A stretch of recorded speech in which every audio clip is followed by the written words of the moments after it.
the truth is that when we're being rejected, it's really not about us. It's really about something the other person is experiencing and about themselves. And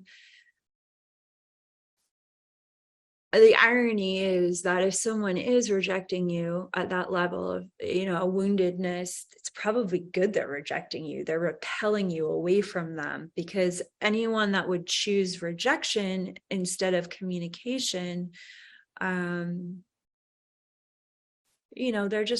not emotionally developed enough to meet you in a mature or whole way. So if something really hits you deep, you want to ask yourself, where has this been a theme since childhood of feeling rejected? Like, is it being,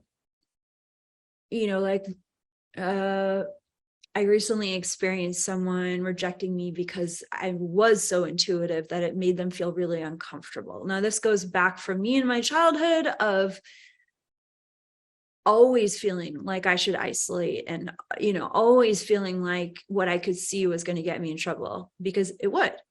And I think a lot of people can relate to that. Maybe you're a very loving and kind person and you have felt like it's put you in the place of being taken advantage of in the past. And it's like that, when we experience it, in new ways in our adulthood, all that is saying is, there's a little one inside of you that's ready for more of your own acceptance and your own love. There's a part of you that's ready to be so deeply loved at the next level, that they know without a doubt how precious they are to you.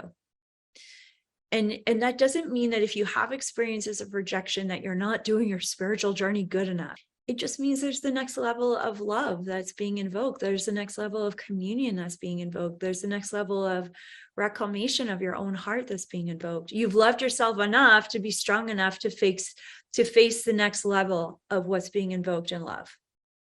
If I'm able to love myself enough to have this experience where, okay, this is a different version of rejection. It's hitting someplace deep inside my heart. I'm going to pay attention.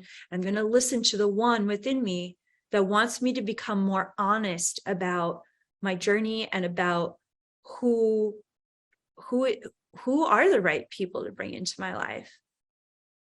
Maybe that little one has a message for you about how you haven't appreciated your gifts or your personality enough. And that's why you have magnetized this person in to reject you, because the rejection shows you what you're here to appreciate more about yourself. And the more you appreciate the uniqueness of yourself, the more it creates a space and a magnetism to draw in the people that will see you, that will honor you. But it's an inside job first. And when you feel like you need to isolate, don't see that as a bad thing.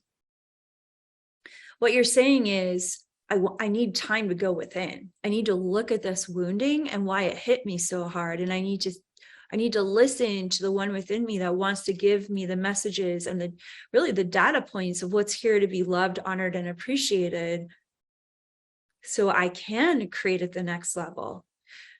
However, if it's a very traumatic experience, you may feel like you do need to isolate to protect yourself. And the truth is that we can't protect ourselves from life.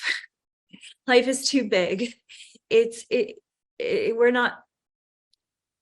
We can discern, but life is always going to call us to our next growth edges. So it's not about protecting ourselves from life. It's about paying attention, being present, listening to what's growing inside, invoking new levels of self-understanding, self-honor, and self-love, watching how it shifts your inner world, and getting back out there in the game, practicing your discernment, practicing what you're calling in, forgiving yourself when you might have you bump up against another person that may want to, oh, I see that. That's the same rejection. Oh, okay, good. I don't have to entertain that the way I did in the past. I don't have to punish myself for this learning experience. There's so much good ahead of me. Sometimes when we get tested at that level, We learn how to love ourselves in a way that is unshakable. Becomes an unshakable form of self-love, not something that we experience just when it's easy.